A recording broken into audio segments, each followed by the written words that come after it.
Turkish MP who's being investigated for treason after he accused the government of helping Islamic State get chemical weapons receives hundreds of death threats. Meanwhile, the US Vice President urges Turkey to pull its troops out of Iraq in an apparent shift from its previous stance. And RT talks to a former Home Office counter-terrorism advisor who left his post claiming that the UK government's strategy is radicalising British Muslims.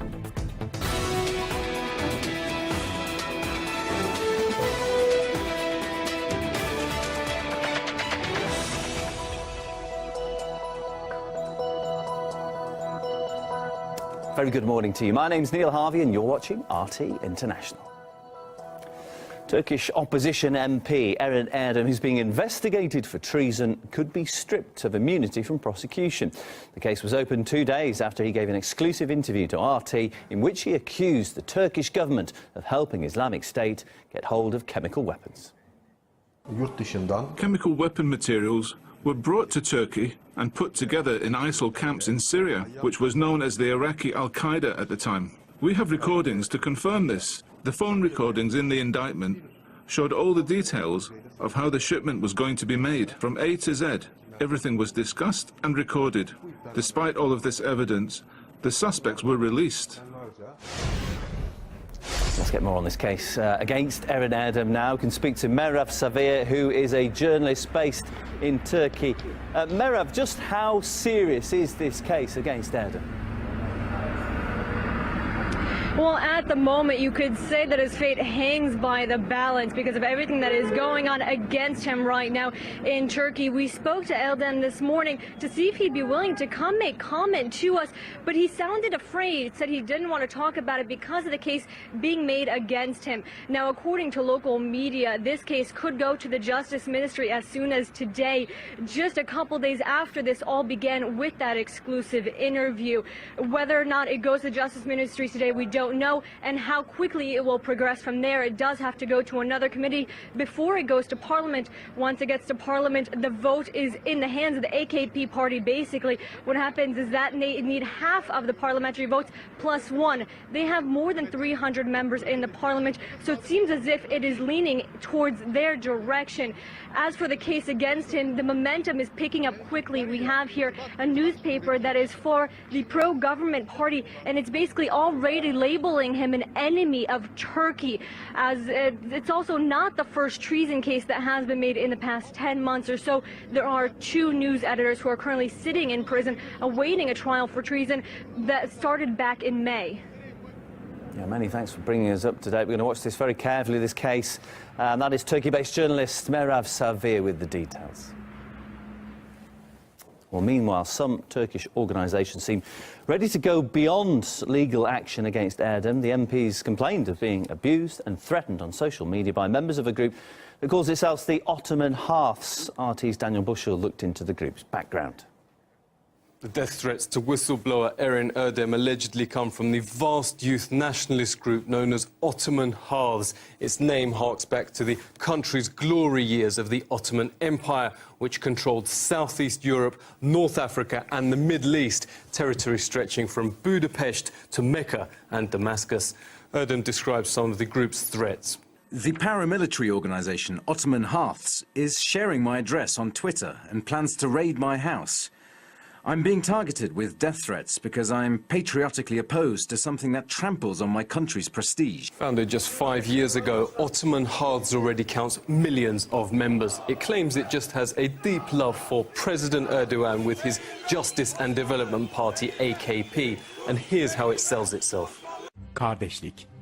We felt that our country was lacking in unity, tolerance and Ottoman values, so we founded the Ottoman Hearths to revive Islamic and Ottoman culture.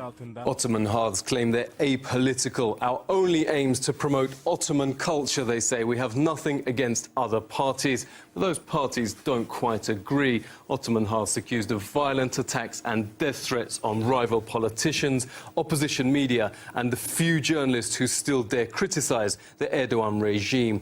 The HQ of the whistleblower CHP party was reportedly vandalized by attackers identifying as Ottoman Hearth. The same day, the headquarters of leading daily Hurriyet was attacked by mobs. It was allegedly, quote, organised through the Ottoman Hearths, a group established by President Erdogan's AKP.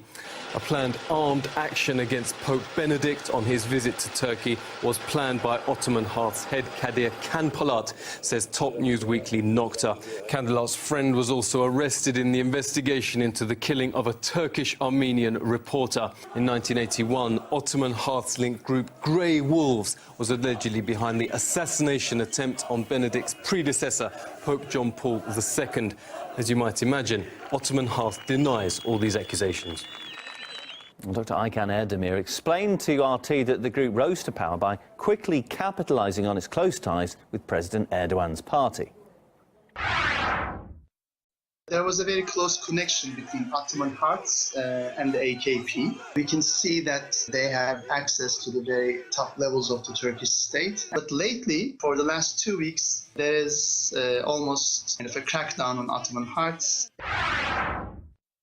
Even when the AKP finally cuts all its ties with the Ottoman Hearths, we can still expect these individuals to be further involved in acts of violence against members of the opposition and against vulnerable communities. So my guess is such thuggish behavior and such paramilitary activity will continue under different guises. RT made contact with a number of rights groups asking for comment on the investigation that followed Erdem's revelation. Some of them expressed concern over the probe, calling it yet another case of how basic rights are being infringed upon in Turkey. Erdem also has been encouraged by his supporters on Twitter. Some users there called him one of those people in history who stands up against unjust authority. Others say they were grateful for what he's done, and finally some going so far as to call President Erdogan a wannabe dictator who will have to pay for what he's done one day. Meanwhile, the US Vice President is calling on Turkey to pull out its forces from Iraq. This after weeks of standing on the sidelines of the dispute over Ankara's unauthorised military incursion into its neighbour's territory. Earlier this month, Turkey deployed hundreds of troops and military hardware in northern Iraq. They claimed that it was training Kurdish forces there. Baghdad dubbed the move illegal and called for their removal. It even urged a number of international bodies, including the UN, NATO and the Arab League, to put pressure on Ankara. Before its apparent U-turn, America said that it was a dispute that needs to be settled between the two countries.